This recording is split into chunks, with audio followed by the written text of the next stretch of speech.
உலக மக்கள் அனைவருக்குமே சித்தர் வாக்கு ஜோதிடத்தின் மூலம் பாலசித்தர் பாலஜனா சிறந்த நல் வணக்கங்களை தெரிவித்துக் கொள்கிறேன். இன்று நாம் என்ன பார்க்க போறோம் அப்படின்னா, ஆவணி மாத அற்புதமான தெய்வீகத்தன்மை கொண்ட ஆவணி மாத பலன்கள். இந்த ஆவணி மாத பலன்கள் யாருக்கு பார்க்க போறோம் அப்படின்னா, மிதுன ராசிக்கு இன்னைக்கு ஆவணி மாத பலன்களை நம்ம பார்க்க போறோம். இந்த நிகழ்ச்சி மூலம் நிச்சயமாக உங்கள் வாழ்க்கையில் ஒரு நல்ல மாற்றம், ஒரு நல்ல முன்னேற்றம் என்பது உறுதியாக ஏற்பட வேண்டும் என்பதில் நான் உறுதியாக இருக்கிறேன். உங்கள் ஒவ்வொருவருக்கும் ஏற்பட்ட பிரச்சனைகள் என்ன, ஜோதிட சாஸ்திரத்தின் மூலம் அந்த பிரச்சனைகளை எந்த அளவுக்கு தீர்ந்திருக்கிறது, சரியாக இருக்கிறதா, சரியாக நிவர்த்தி அடைந்திருக்கிறதா என்று கேள்வி கேட்டால் உங்கள் வேதனைகள், எத்தனையோ இடங்களில் ஜாதகத்தை பார்த்துட்டு ஒன்றுமே நடக்கல என்ற வேதனைகள். பொதுவா நீங்க செய்யக்கூடிய தொழில் வியாபாரம், செய்யக்கூடிய தொழில் உத்தியோக வியாபாரங்கள் சிறந்து விளங்க வேண்டும். பொதுவாக ஜோதிடத்தை இதற்காக நீங்கள் பயன்படுத்தக்கூடிய நிலை ஏற்படுகிறது. செய்த தொழில் வியாபாரம் திருப்தி அடைய வேண்டும், 4 பேர் மதிக்கிற அளவுக்கு நல்ல 4 காசு சம்பாதிக்கணும், 4 பேர் மதிக்கிற அளவுக்கு 4 காசு சம்பாதிக்கணும், நல்ல வாழ்க்கை வாழணும், நல்ல பிள்ளைகளுடைய படிப்பு நல்லா இருக்கணும், படித்த பிள்ளைகளுக்கு நல்ல வேலை கிடைக்கணும், முக்கியமாக அரசாங்க வேலை கிடைக்கணும். இப்படிப்பட்ட நல்ல அரசாங்க வேலை கிடைக்கணும். காலகாலத்தில் கல்யாணம் முடியணும், பிள்ளைகளுக்கு காலகாலத்தில் கல்யாணம் முடியணும். அடுத்து புத்திர பாக்கியம், அடுத்து என்னங்க, சொத்து சுகங்கள், வீடு வாசல் சொத்து சுகம், இதுதான் முக்கியத்துவமான ஒரு மனிதனுடைய ரொம்ப முக்கியத்துவமான தேவைகள். இது கண்டிப்பாக சொன்னது நடக்கும் என்ற உத்தரவாதம் எங்கெங்க நடந்துச்சு. இந்த பாருங்க, பையன் நல்லா படிச்சிருக்கான், நல்ல படிப்புங்க, நல்ல வேலை, கை நிறைய சம்பாதிக்கான், நல்ல படிச்சா நல்ல இடத்துல வேலைக்கு போனா நல்ல கை நிறைய சம்பளம் வாங்குறான், எந்த குறையும் இல்லை. ஆனால் கல்யாணம் மட்டும் முடிய மாட்டேங்குது. அதுதானே ரகசியம். இதுதான் இந்த உலகத்தில் எங்கெங்கயோ ஜாதகத்தை தூக்கிட்டு அலையிறீங்க, கல்யாணம் முடியலன்னு சொல்லி அந்த வேதனையாட்ட சொல்றீங்க. ஐயோ, 4-5 வருஷமா பொண்ணு பார்க்குற பையனுக்கு முடிய மாட்டேங்குது. பையன் நல்லா படிச்சிருக்கா, நல்ல வேலை பார்க்குறான், நல்ல கை நிறைய சம்பளம் வாங்குறேன், ஆனால் கல்யாணம் மட்டும் முடிய மாட்டேங்குது. இதுதான் ஒரு சிறப்பு. இங்கே சொன்ன மாசம் கல்யாணம் முடியும், சும்மா ஜாதகத்துக்கிட்டு அலையக்கூடாது, பொண்ணு பார்த்துட்டே அலையக்கூடாது, பொருத்தம் பார்த்துட்டு அலையக்கூடாது. அதே போல் அரசாங்க வேலையா சொன்ன மாசம் கிடைக்கும், சும்மா எப்பதான் வேலை கிடைக்கும் ஒரு கேள்விக்குறியாவே இருக்கக்கூடாது. சும்மா 2 வருஷம் 3 வருஷம் 4 வருஷம் முயற்சி பண்ணிட்டே இருக்கக்கூடாது. ஐயா, கல்யாணம் ஆகி குழந்தை இல்லையா பிள்ளைக்கு? ஏன் குழந்தை இல்லை, என்ன காரணம்? குழந்தை பிறக்குமா பிறக்காதா? இல்லைங்க, பொருத்தம்லாம் 10க்கு 11 பொருத்தம் இருக்குன்னாங்க. அந்த பொருத்தத்தினால உடனே குழந்தை பாய் கிடைச்சிடாது. முதல்ல 2 ஜாதகத்தில் இருக்கக்கூடிய யோகங்கள் கட்டத்தில் இருக்கு. உங்க காலத்தை கடத்தி செல்லக்கூடிய காலத்தின் யோகங்களை தரக்கூடிய கட்டத்தில் இருக்கு. வெறும் தினம் கணம் ரஜு நாடி அப்படி பொருத்தம் பார்த்துறாதீங்க, அதனால ஒரு பிரயோஜனம் இல்லை. அது ஒரு 5% 10% எடுத்துக்கிறோம். இன்னுங்க அந்த காலத்து இந்த காலத்துக்கு 10க்கு 9 பொருத்தம் 10க்கு 10 பொருத்தம் பார்த்தா கல்யாணம் முடிஞ்சு வச்சு நீ குழந்தை இல்லை. 7-8 வருஷம் ஆகிப்போச்சு, 7-8 வருஷம் ஆகிப்போச்சு, குழந்தை இல்லை. இப்போ டைவர்ஸ் வரைக்கும் போகுது பிரச்சனை. ஆக இந்த புத்திர பாக்கியம் எப்ப கிடைக்கும்? எத்தனை தோஷம் வந்தால் நிச்சயமாக புத்திர பாக்கியத்தை நிவர்த்தி பண்ணி நல்ல ஒரு புத்திர பாக்கியம் கிடைக்கக்கூடிய நல்ல யோகத்தை ஏற்படுத்தலாம். அதுதான் இங்கே சிறப்பு. எங்கெங்க நடக்குது, எங்கெங்கயோ ஜாதகத்துக்கு அலைஞ்சித்தோம், வேதனை போட்டு உட்காந்துருக்கோம், எதுனமோ பரிகாரம்லாம் பண்ணிட்டோமாங்க. நல்ல கவனிங்க, ஒரு ஜோதிடத்தின் பலன் சொன்னது நடக்கவில்லை என்றால் திரும்ப திரும்ப திரும்ப இதைத்தான் சொன்னேன். ஒன்று உங்கள் ஜாதகம் தவறாக இருக்க வேண்டும், இல்லை என்றால் ஜோதிடம் நான் தவறாக இருக்க வேண்டும். ஜோதிடம் ஒருபோதும் தப்புவதில்லை, தவறுவதில்லை. ஏனென்றால் பிரம்ம வேதத்தால் இறைவனால், பிரம்ம வேத சாஸ்திரத்தால் இறைவனால் உருவாக்கப்பட்டதான் ஜோதிட சாஸ்திரம், தவிர மனிதனால் உருவாக்கப்பட்டது. மனிதன் அவன் இஷ்டத்துக்கு சொல்லிட முடியாது. இறைவன் போட்ட கணக்கு என்னன்னு என்று சரியாக கணிக்க வேண்டும். ஆக உங்கள் பிரச்சனைக்கு எதுவாக இருந்தாலும் சரி, என்னங்க வீட்டில் ஒரே பிரச்சனையாக இருக்குது, பொம்பளை பிள்ளைக்கு வீட்டுக்காருக்கு பெரிய பிரச்சனையாக இருக்குது, பொம்பளை பிள்ளைக்கு நல்லபடியாக கல்யாணம் முடிஞ்சு வச்சோம், ஒரே பிரச்சனையாக இருக்குது, இன்றைக்கி வரைக்கும் தெரியல, எத்தனையோ ஜோசியம் பார்த்துட்டோம். கண்டிப்பாக அந்த நிவர்த்தி கிடைக்கணும், நல்ல வேலை கிடைக்கணும். எந்த பிரச்சனைக்காக ஜாதகத்தை கையில் எடுக்கிறீங்க, என்ன பார்த்து நடக்கணும்னு வந்துடக்கூடாது. அதை பிரம்ம வேத சாஸ்திரத்தின்படி, பிரம்ம வேத சாஸ்திரத்திலும் உங்கள் பிரச்சனைகளை சரியான முறையில் சரியாக கணித்தால் சொன்னது நடக்கும், நடந்தே ஆகும், நடந்தே தீரும். அதில் எந்த மாற்றமே கிடையாது. பொதுவாக ஒருத்தர் செய்கிற தொழில் வியாபாரமாக இருந்தால் தொழிலை செய்யலாமா செய்யக்கூடாதா, சொந்த தொழில் செய்கிறதுக்கு நல்ல யோகம் உண்டா? அதே நேரத்தில் பார்த்தீங்கன்னா இன்றைக்கி நிறைய பேர் இப்போ அரசியலில் நிறைய எடுக்கிறாங்க. உண்மையில் அரசியலை சாதிக்க முடியுமா? அவங்களுடைய ஒரிஜினல் ஜாதகம். இப்போ விஜய் எடுத்துக்குங்க, நடிகர் விஜய்.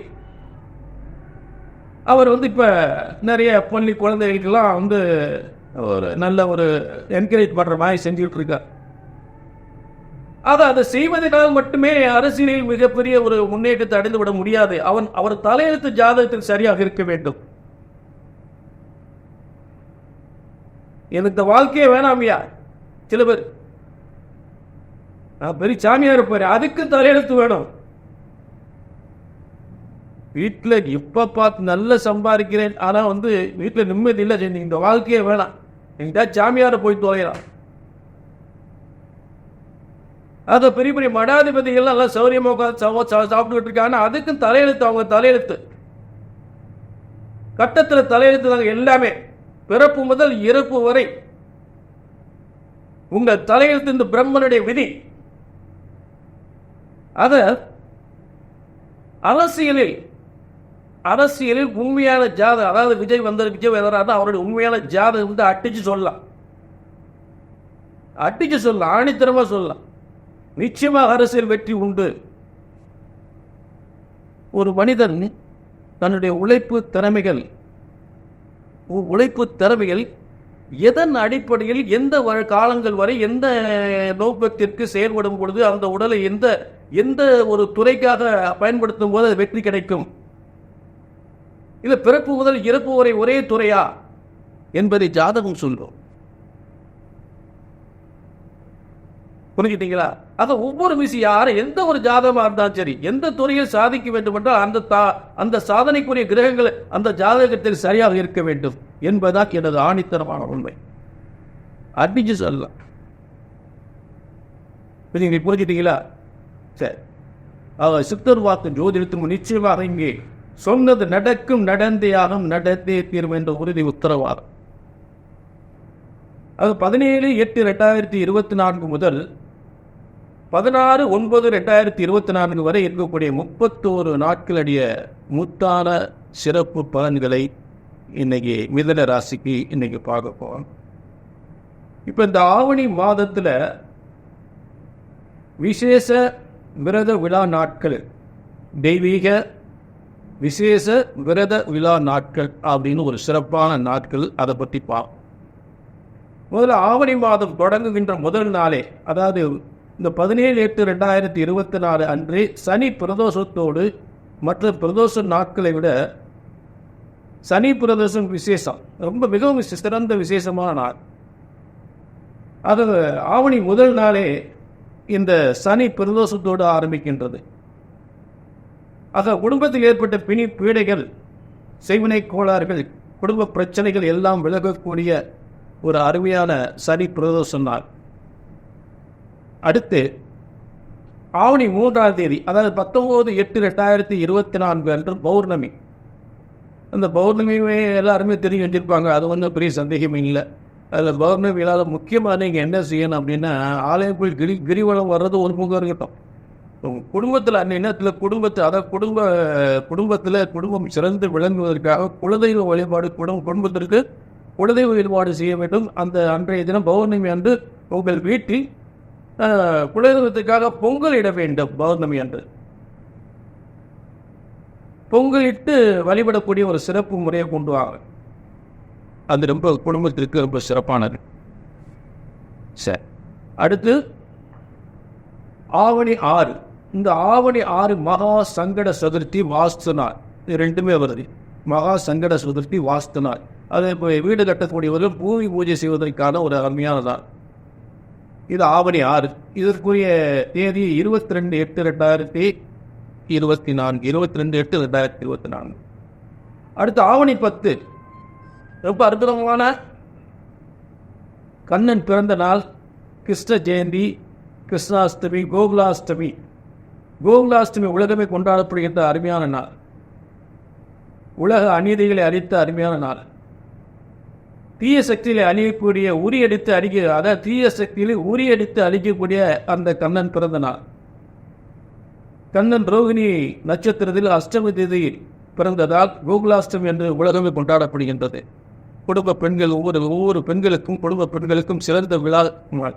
ஒவ்வொரு குடும்பத்திற்கும் சிறந்த விழா நாள் கோகுலாஷ்டமி என்பது. குடும்பத்தில் ஏற்பட்ட அத்தனை கஷ்டங்கள் நீங்கக்கூடிய வழிபாட்டுக்குரிய நாள். அடுத்து ஆவணி 15. இந்த ஆவணி 15 என்பது மீண்டும் சனி பிரதோஷம் ஏற்படுகின்றது. அதாவது ஆவணி மாதம் ஆரம்பிக்கும் போது ஒரு சனி பிரதோஷம், ஆவணி 15 சனி பிரதோஷம். அந்த சனி பிரதோஷம் என்பது மீண்டும் ஒவ்வொரு குடும்பத்தில் பீடைகள் எல்லாம் செய்வனை கோலெல்லாம் விலகக்கூடிய, சனியால் ஏற்பட்ட அத்தனை துன்பங்கள் விலகக்கூடிய சனி பிரதோஷம் மிக விசேஷமான நாள். சனி இது 31/8/2024 முடியுது. சரி, ஆவணி 15 31/8/2024 இந்த சனி பிரதோஷத்தோட இந்த 31/8/2024 முடியுது. அடுத்து ஆவணி 21 கௌரி விரதம். மாங்கல்ய பலம், ஒவ்வொரு பெண்களுடைய மாங்கல்ய பலமும், திருமணம் ஆகாத பெண்களுக்கு திருமணம் நடப்பதும், புத்திரபாக்கியம் இல்லாதவர்களுக்கு புத்திரபாக்கியம் கிடைக்கக்கூடிய கௌரி நோன்பு என்று சொல்லக்கூடியது 6/9/2024. 6/9/2024 கௌரி நோன்பு.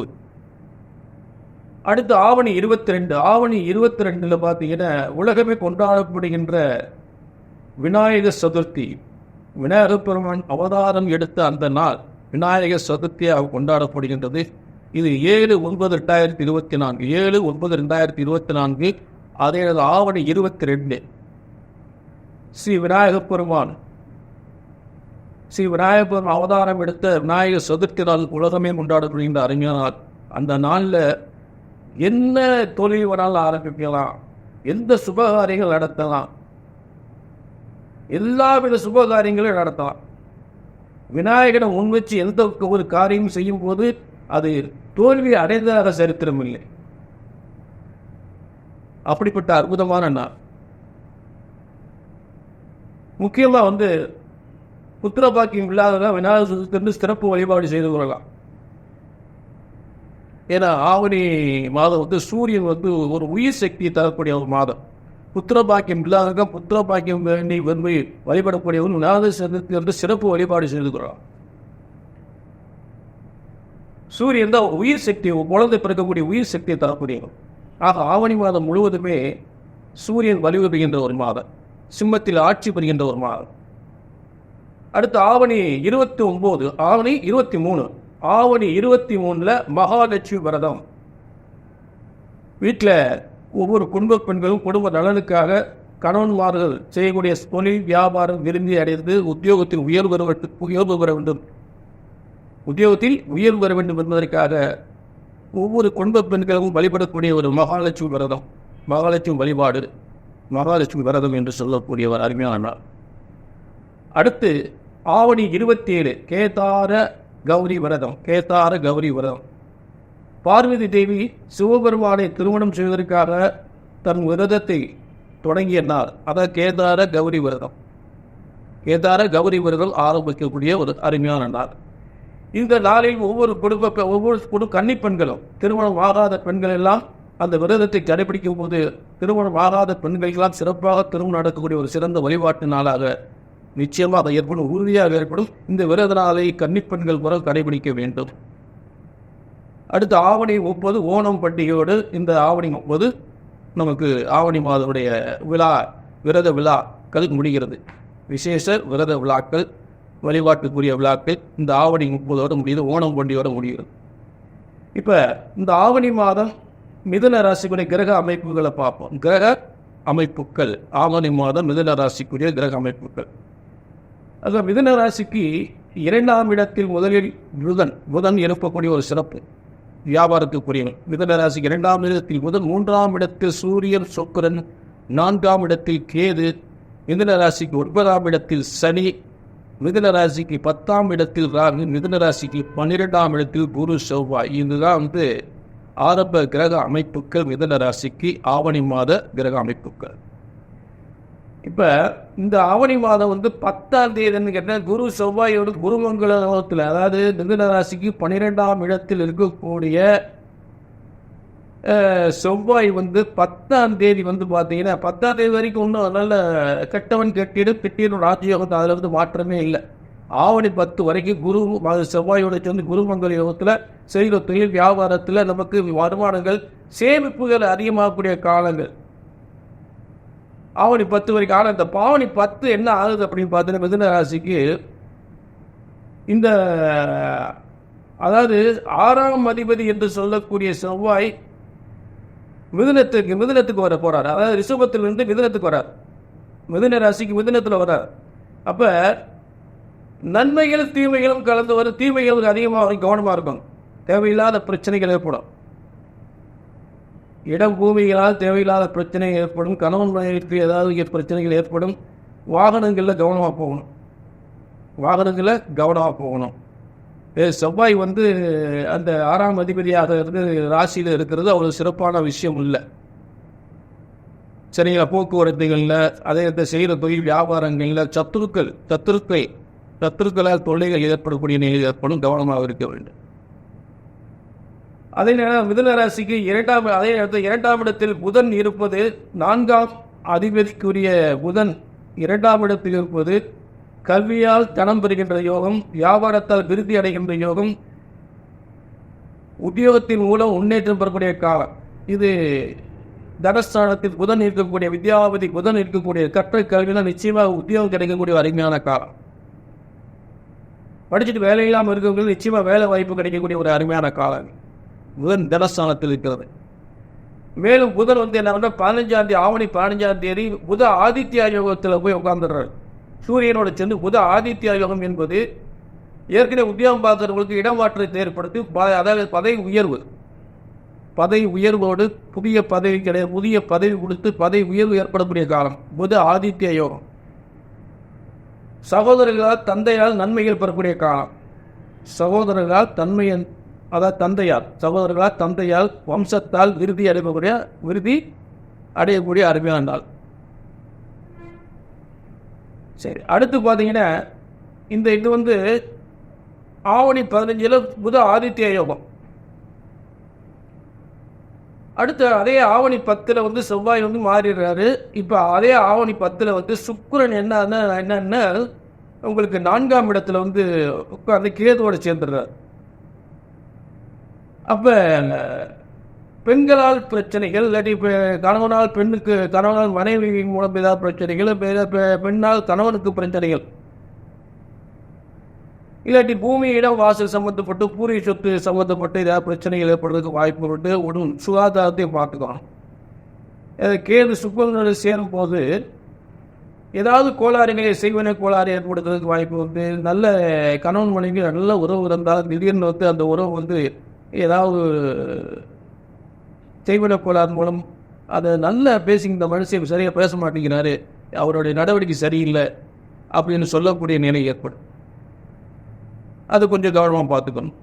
இப்போ வியாபாரம் வருமானம் முன்னேற்றம் ஒரு பக்கம் இருந்தாலும் கணவன் மனைவிக்குள்ள ஏற்கனவே செவ்வாய் இருக்கிறதுனால அது பிரச்சனை ஏற்படும். முதல்ல அதை உறுதிப்படுத்தக்கூடியவே சுக்கிரனும் அந்த 4ஆம் இடத்துல ஆணும் பெண்ணும் சுகம் பெறுகின்ற ஸ்தானத்தில் அந்த சுகத்தை இழக்கக்கூடிய துன்பங்களை ஏற்படுத்தக்கூடிய இடத்துல சுக்கிரன் கேதுவோடு சேரக்கூடிய நிலை. அப்போ என்ன சூரியன் அந்த மாதம் பூரா நம்ம வலிமையோடு புகழோடு செல்வத்தோடு பதவி உத்தியோகத்தோடு இருந்தாலும் இந்த மாதிரி பிரச்சனைகள் ஏற்படுறதுக்கு வாய்ப்புகள் உண்டு. புரிஞ்சுங்களா? அது ஒன்று பூர்வீக சொத்து பிரச்சனை ஏற்படும், கணவன் மனைவி கீழே ஏதாவது பிரச்சனை ஏற்படுறதுக்கு வாய்ப்பு, கணவனாவது மனைவிக்கு கணவனுக்கு ஏதாவது பிரச்சனைகள் ஏற்படுறதுக்கு வாய்ப்புகள் உண்டு. கொஞ்சம் கவனமாக இந்த காலம் கவனமாக இருந்துக்கணும். அந்த மாதம் பூரா சுக்கிரன் கேதோட தான் இருப்பார். அதாவது ஆவணி 10 ஆவணி முடிகிற வரைக்கும் அந்த சுக்கிரன் கேது சேர்ந்திருக்கிறதுனால பெண்களுக்கு ஏதாவது பாதிப்புகள் ஏற்படுறதுக்கு வாய்ப்புகள் உண்டு. அது கொஞ்சம் கவனமாக இருந்துக்கணும். சரி, அடுத்து மிதுன ராசிக்கு 9ஆம் இடத்தில் பாக்கியஸ்தானத்தில் சனி பகவான் ஆட்சி உச்சம் என்று சொல்லக்கூடிய மூல திரிகோணம், மூல திரிகோணத்தில் ஆட்சி பெற்றிருக்கக்கூடிய சனி மேலும் வக்ரம் பெற்ற சனி, அதாவது ஆட்சி, மூல திரிகோணம், வக்ரம், இந்த 3 சக்திகளோடு இருக்கக்கூடிய மூல திரிகோணத்தில் இருக்கக்கூடிய சனி பகவான். உயர்வு, அதாவது பதவி உத்தியோகம் உயர்வு, செய்கிற தொழில் முன்னேற்றங்கள் பெறுவது, சிறப்பான யோகங்களை பெறக்கூடிய நிலையில் பாக்கியஸ்தானத்தில் சனி பகவான் வக்ரம் பெற்ற நிலையில் புதிய சாதனைகள், புதிய வெற்றிகள், புதிய சாதனையை ஏற்படுத்தக்கூடிய நல்ல முன்னேற்றம் பெறக்கூடிய இடத்தில் சனி பகவான் தொழில் முன்னேற்றங்கள், நம்ம செய்கிற தொழிலால் பேரும் புகழும் அதிகமாக ஏற்படக்கூடிய ஒரு சிறந்த காலம். அது மறுக்க முடியாத உண்மை. புரிஞ்சுட்டீங்களா? ஆக அடுத்து 7-10 குரு சிலருக்கு வெளிநாட்டில் வேலை வாய்ப்பு. 7-10 குரு 12ஆம் இடத்தில் இருப்பதனால் கணவனாக மனைவி வெளிநாட்டுக்கு செல்வதும், மனைவியாக இருந்தால் கணவன் வெளிநாட்டுக்கு செல்லக்கூடிய நிலையும்,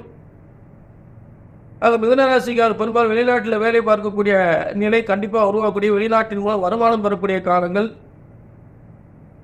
நிச்சயமாக உறுதியாக ஏற்படும். அதே நேரம் இந்த சிலருக்கு உள்நாட்டில் வேலை கமிஷன் தொழில்கள், அதாவது பார்த்தீங்கன்னா உட்கார்ந்துட்டே சம்பாதிக்கிறத சிறப்பாக கமிஷன் தொழில், உட்கார்ந்துட்டே அரசியல்வாதியாக இருந்தாலும் சரி, வழக்கறிஞராக இருந்தாலும் சரி, கஷ்டப்படாமல் உழைச்சி ரொம்ப கஷ்டப்படாமல் சம்பாதிக்கக்கூடிய ஒரு கிரக அமைப்புகள் உண்டு. அது இந்த காலத்தில் ரொம்ப சிறப்புகள். இதுதான் இப்போ இந்த ஆவணி மாத மிதுன ராசிக்குரிய கிரக அமைப்புகள். எது பாதகமான விஷயமோ அதையும் சொல்லிட்டேன், நல்ல விஷயம் சொல்லிட்டேன். எப்பொழுதுமே ஒரு கிரக வலிமையை கணித்து அம்ச பலன் ஒன்று இருக்கு. இப்போ ஆவணி 1 முதல் ஆவணி 31 வரை இருக்கக்கூடிய எல்லா நாட்களும் கிரகங்கள் உங்களுக்கு வலிமையாக இருக்காது. என்னன்னா இன்னைக்கு என்ன போய் எவ்வளோ முயற்சி பண்ண நடக்க மாட்டேங்கிறேன் அப்படின்னு வேதனைப்படக்கூடிய நாள் இருக்கும். சில நாட்கள் பார்த்தீங்கன்னா ரொம்ப பிரமாதமாக நல்ல எந்த காரியம் போனால் ஒவ்வொரு காரியம் அப்படி வெற்றி ஆகிட்டே இருக்கும். இதுக்கு என்னென்ன கிரகங்கள் அம்சத்தில் வலிமை அடையக்கூடியது. அப்படிப்பட்ட வலிமையான நாட்கள் மட்டும் நான் தேர்வு பண்ணி உங்களுக்கு ஒவ்வொரு என்னென்ன தேதிகள் வலிமை, அந்த தேதிகளை நீங்கள் என்ன தொழில், என்ன வியாபாரம்னாலும் எந்த காரியமாக சிறப்பாக செய்து மிகப்பெரிய வெற்றி அடையலாம்.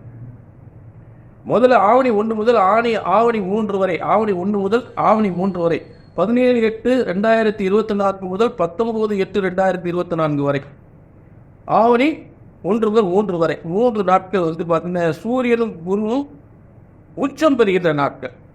2 கிரகங்கள் உச்சம் பெறுகின்ற நாட்கள். இதில் செய்த தொழில், வியாபாரம், வருமானம், முன்னேற்றங்கள் ரொம்ப சிறப்பாக இருக்கும். திருமண யோகங்கள், சுப காரியங்கள், இது பூரா நான் சொல்லக்கூடிய தேதிகளில் ரொம்ப சிறப்பாக இருக்கும்.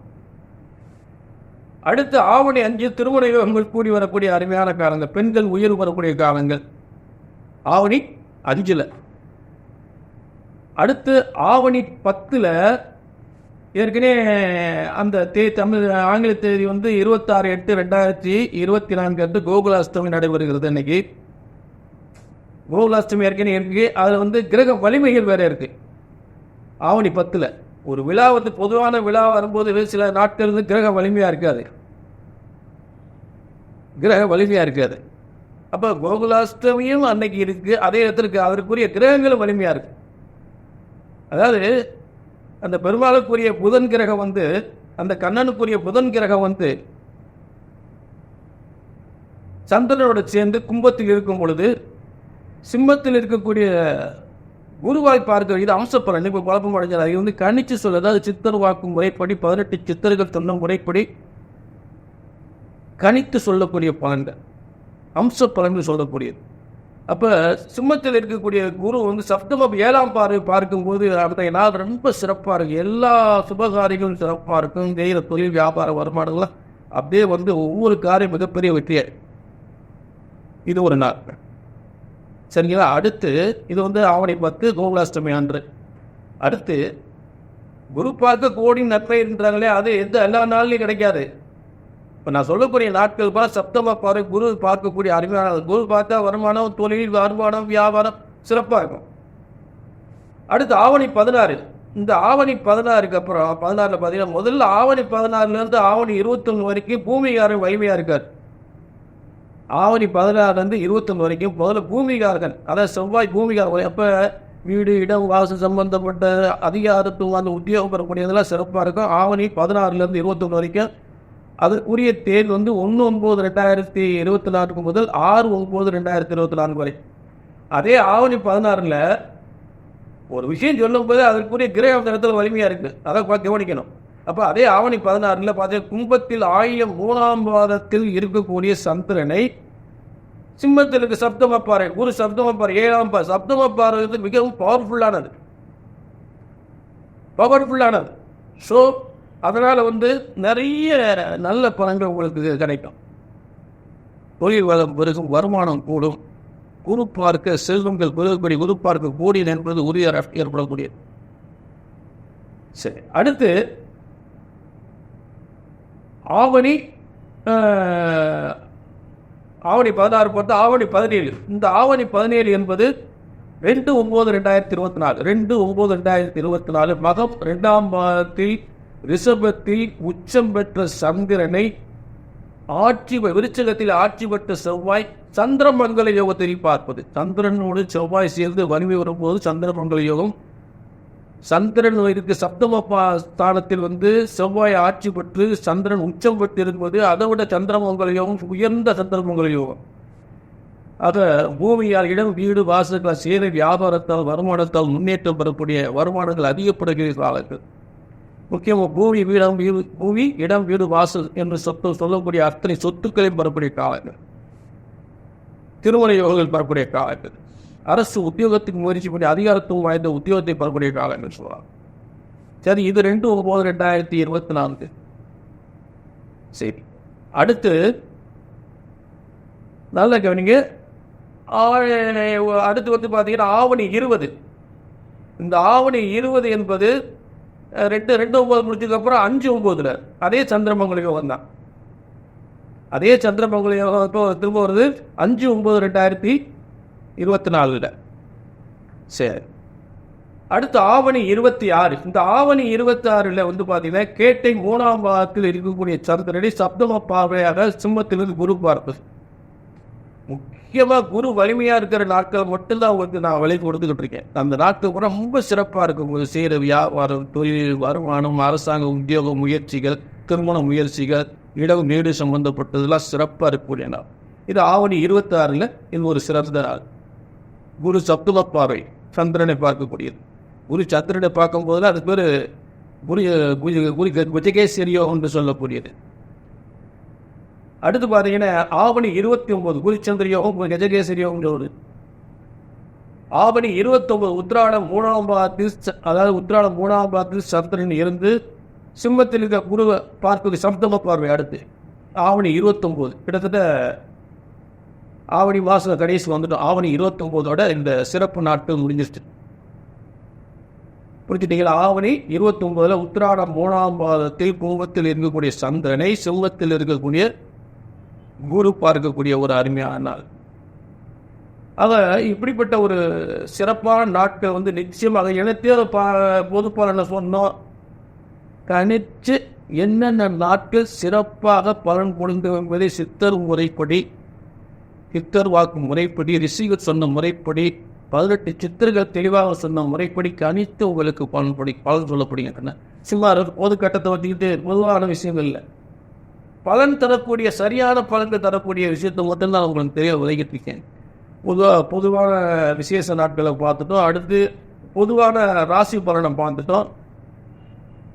பலன் தரக்கூடிய ஒவ்வொரு நாட்டையும் பார்த்துட்டோம். ஆக இது நிச்சயமாக உங்களுக்கு நல்ல பலன் உறுதியாக நீங்கள் நினைத்த காரியம் நிச்சயமாக நடக்கும். எந்த முயற்சியும் வெற்றி அடையும் என்பதில் எந்தவித மாற்றம் இல்லை. எங்கே நடந்துச்சு ஜாதகத்தை நிறைய இடங்களை பார்த்துட்டோம், எதுவுமே நடக்கலை. இது பொதுவாக சொல்லக்கூடிய பலன். நல்லா கவனிங்க. நடக்கலைன்னு சொல்லக்கூடியவங்க நான் சொல்கிறத நல்லா கவனிங்க. இது அத்தனை பேருக்கும் பொதுவாக சொல்லக்கூடிய பலன். உங்களுக்கு சரியாக நடக்கலை அப்படின்னு கீழே நம்பருக்கு நோட் பண்ணிக்கிட்டு ஒரு அப்பாயின்மெண்ட் வாங்கிக்கோங்க. அதே நேரம் ஜோதிடம் என்பது ஒருபோதும் தப்புவதில்லை, தவறுவதில்லை. ஜோதிடம் ஒருபோதும் தப்பாது. அதை கணிச்சு சொல்றது. அதான் என்ன, மனுஷன் வந்து தவறு பண்ணிடுறான். ஆனால் இறைவன் படைக்கப்பட்ட ஜோதிடம் ஒருபோதும் தப்புவதில்லை. பிரம்ம வேதத்தால், பிரம்ம வேதத்தால், பிரம்ம சாஸ்திரத்தில் உருவாக்கப்பட்டதுதான் ஜோதிட சாஸ்திரம். அது உங்கள் பிரச்சனைகள் எதுவாக இருந்தால் கல்யாணம் முடியலையா, எத்தனை வருஷம் கல்யாணம் முடியும், ஏன் அலையிறீங்க? அப்போ ஏன் இதை எதுக்கல? உங்களை மாதிரி ஜோசியர் சொல்ல போய் தானே அலையிற, அப்போ முடியுன்றாங்க, அப்போ முடியுன்றாங்க. இதுதாங்க எனக்கு வேதனையாக இருக்கு. ஒரு கல்யாணம் எப்போ முடியும்? ஒரு வேலை எப்போ கிடைக்கும்? ஒரு அரசாங்க வேலை எப்போ கிடைக்கும்? ஒரு குழந்தை பாக்கியம் இல்லை, எதுக்காக, என்ன காரணம்? குழந்தை பாக்கியம் கிடைக்குமா கிடைக்காதா? இந்த சொத்து, இந்த வீடு வாசல் சொத்து எனக்கு கிடைக்குமா கிடைக்காதா? இது சொல்ல முடியல. இது என்னங்க வேதனை தானே? அந்த வேதனை வந்துடக்கூடாது. நீங்கள் இதெல்லாம் வேதனைப்பட்டு இங்கே அலையிறது என்ற ஜாதகம் கொடுக்கும்போது சொல்கிறேன். இல்லைங்க நிறைய பார்த்துட்டாங்க, அதனால தான் உங்களுக்கு அப்படியே இப்போ உங்களை பார்க்குறதுக்கு யோசனை பண்ணுறேன் அப்படின்னு பார்க்கலாம். ஏன்னா நிறைய இடத்துல பார்த்துட்டோம், உங்களையும் பார்க்குறதுக்கு. அதான் எப்படி பார்க்குங்க, ஏன்னா சில பேர் நிறைய காசு கொடுத்து பார்த்துட்டு ஒன்றும் நடக்கலை, வேதனை போட்டு நீங்கள் நல்லா தான் பேசுகிறீங்க அப்படின்னு கொஞ்சம் தயக்கம் வரக்கூடாது. சொன்னது நடக்கும், நடந்தையாகும். எந்த பிரச்சனைக்காக ஜாதகத்தை கையில் எடுக்கிறீங்க, என்ன பார்த்து நடக்கலை என்ற வார்த்தை வரக்கூடாது. முக்கியமாக இதாங்க, சரி வியாபாரம் நல்ல வியாபாரம், கல்யாணம் முடியணும், குழந்தை பிறக்கணும், சொத்து வாங்கணும், சுகம் வாங்கணும், இதுதானங்க. சரி, நல்ல கவனிங்க. திரும்ப திரும்ப சொல்றேன், ஒரு ஜோதிடத்தின் பலன் சொன்னது நடக்கவில்லை என்றால் ஒன்று உங்கள் ஜாதகம் தவறாக இருக்க வேண்டும், இல்லை என்றால் ஜோதிடர் நான் தவறாக இருக்க வேண்டும். ஆக உங்கள் பிரச்சனைகளை பிரம்ம வேத சாஸ்திரத்தின் மூலம் சரியாக கிடைத்தால் சரியாக நடக்கும். கீழே நம்பர் நோட் பண்ணிக்கங்க, அப்பாயின்மெண்ட் வாங்கிக்கங்க. நடக்கின்ற காரியம் என்னன்னா பார்த்துருமே, நடக்காத காரியம் நடக்கும், நடந்தேயாகும், நடந்தே தீரும். எந்த ஒரு யாராக இருந்தாலும் சரி, அவருடைய ஒரிஜினல் ஜாதகம். இன்னைக்கு நிறைய பேர் வந்து என்னென்னவோ தொழிலில் ஈடுபடுறாங்க, அரசியல் ஈடுபடுறாங்க. அதே அவங்களாம் அரசியல் முன்னுக்கு வர முடியுமா? அவங்களுடைய ஒரிஜினல் ஜாதகம் தான் அரசியல் வெற்றி உறுதியாக உண்டு, அடிச்சு சொல்லலாம். ஆக நிச்சயமாக உங்கள் வாழ்க்கையில் ஏற்பட்ட அத்தனை பிரச்சனைக்கு இங்கே சொன்னது நடக்கும், நடந்தேயாகும் என்று உறுதி உத்தரவாதப்படி மீண்டும் ஒரு நல்ல நிகழ்ச்சி சந்திக்கும் வரை உங்களிடம் விடைபெறுகிறேன். நன்றி, வணக்கம்.